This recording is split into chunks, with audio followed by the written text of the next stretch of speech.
जय हिंद दोस्तों। एग्जाम की पॉइंट में एक बार फिर से आप सभी का स्वागत है।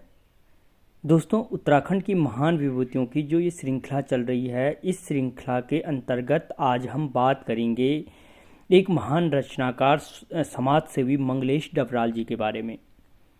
दोस्तों, इस सीरीज के अंतर्गत हम प्रत्येक जो महान विभूतियाँ उनसे संबंधित जितने भी एग्जाम के पॉइंट ऑफ व्यू से जितने भी इंपॉर्टेंट फैक्ट हैं, उन सारे फैक्टों को कवर कर रहे हैं। उनकी जो रचनाएं हैं जो बार बार एग्जाम में पूछी जाती हैं, उन सारी रचनाओं को कलेक्ट कर रहे हैं।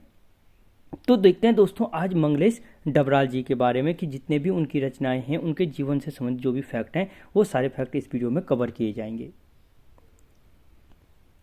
तो दोस्तों, मंगलेश डबराल जी का जन्म 16 मई 1948 में। दोस्तों याद रखना तारीख की, जो मंगलेश डबराल जी का जन्म था 16 मई 1948 में हुआ था। टिहरी जनपद के काफल पानी गांव में हुआ था। यानी अगर पूछा जाता है कि मंगलेश डबराल जी का संबंध किस जनपद से है, तो टिहरी जनपद से है। और अगर पर्टिकुलर गांव का नाम पूछे तो काफल पानी गांव में हुआ था। ठीक है। मंगलेश डबराल जी को हम जो देखते हैं रचना के लिए 2000 में साहित्य अकादमी पुरस्कार दिया गया। ये मोस्ट इम्पॉर्टेंट फैक्ट है कि मंगलेश डबराल जी को हिंदी के पॉइंट ऑफ व्यू से भी, ठीक है, ये नहीं सिर्फ उत्तराखंड जी की गई, कि जो मंगलेश डबराल जी था, मंगलेश डबराल जी को साहित्य अकादमी पुरस्कार किस रचना के लिए दिया गया। तो याद रखना, हम जो देखते हैं रचना के लिए मंगलेश डबराल जी को 2000 में क्या दिया गया था, साहित्य अकादमी पुरस्कार से सम्मानित किया गया था।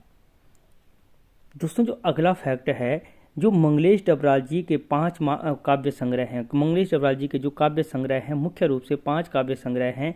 पहला है पहाड़ पर लालटेन। इसे तो हर तैयारी करने वाला जानता है कि जो पहाड़ पर लालटेन है रचना है या काव्य संग्रह है, वो किसका है, मंगलेश डबराल जी का है, और जो 1981 में प्रकाशित हुआ था।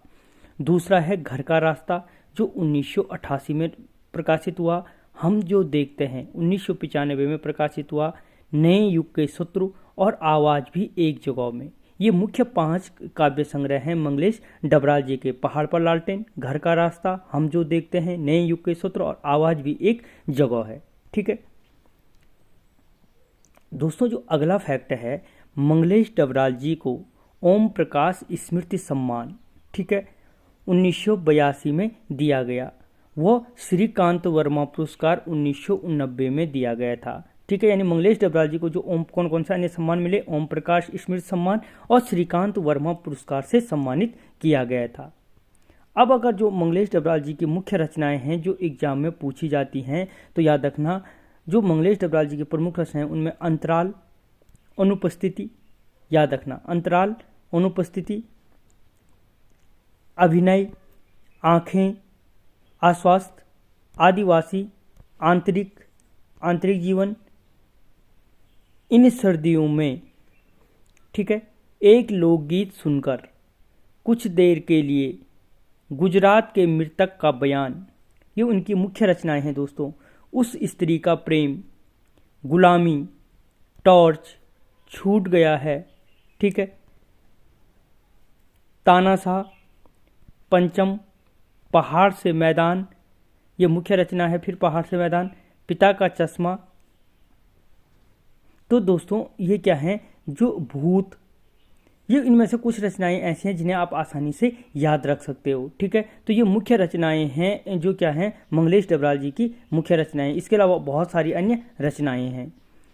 अगला जो फैक्ट है दोस्तों, डबराल जी का जो गद्य संग्रह है, ये मोस्ट इंपॉर्टेंट है एग्जाम के पॉइंट ऑफ व्यू से, कि जो डबराल जी का गद्य संग्रह है लेखक की रोटी और कवि का अकेलापन है। ठीक है, यानी लेखक की रोटी और कवि का अकेलापन जो गद्य संग्रह है, वो अगर पूछा जाता है किसका है, तो मंगलेश डबराल जी का है। ठीक है, अगला जो फैक्ट है दोस्तों, मंगलेश डबराल जी का यात्रा वृतांत एक बार आयोवा।